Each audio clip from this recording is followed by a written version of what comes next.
There is a direct relationship between tracks in your project window and channels in the mix console, in any of the mix consoles for that matter, and I want to show you how they relate to one another and how you can move them around if you want to. I'm going to start with an empty Cubase project here with the lower zone visible, but I don't necessarily want to look at all my input channels right now, so I'll click on this little ellipse so that I can reveal all of the different controls at the top of this lower mix console.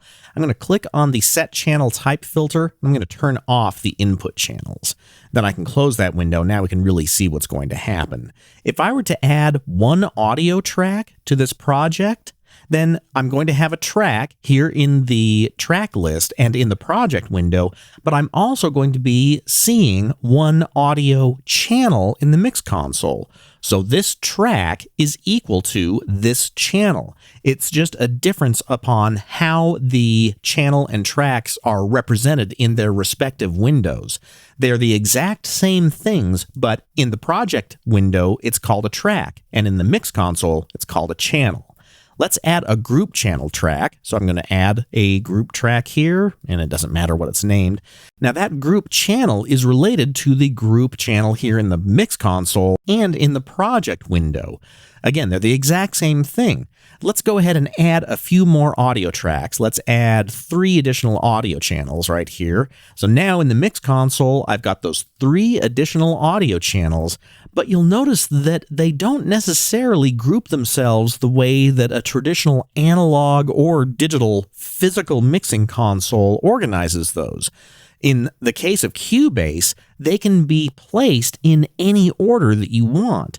So since I added this one group channel on a physical mixer, I would normally look for the groups either in the center of a big expensive mix console or further on the right of the mix console. And if you want to follow that sort of representation where the channels feed the groups and then the groups feed the master fader, you can do that, but you can't move them here in the mix console. To change how the channels in the mix console are arranged, you'll need to arrange them in the project window. In this case, I'm going to take the entire group tracks folder. I'm going to click and drag that below the last audio channel. Now that I've done that here in the project window, that's how they're going to be displayed here in the mix console and in every mix console.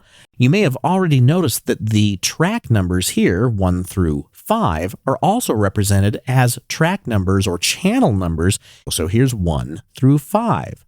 But it's so flexible that you can put those channels in any order that you want. For example, if our first track was drums, and so was the second track, drums 2, let me spell it properly, drum 2, maybe I want to put all of those tracks and channels into their own group, and I want to have the group be right with the associated tracks.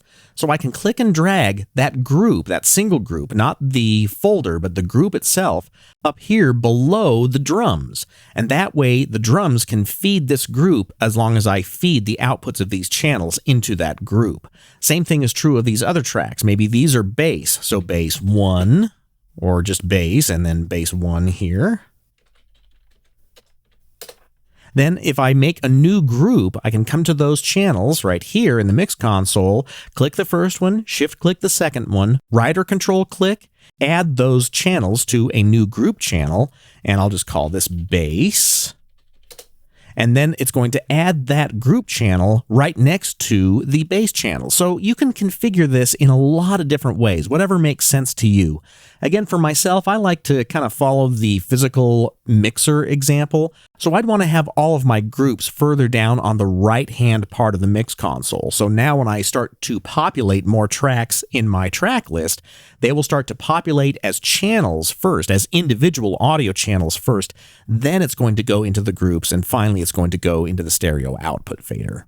The stereo output I just removed from the mix console as far as the visibility goes. So when I come to the visibility tab right here, I could turn that stereo output back on. And now the stereo output will always be at the very last of all of the output channels. And next, let's talk about channel signal flow.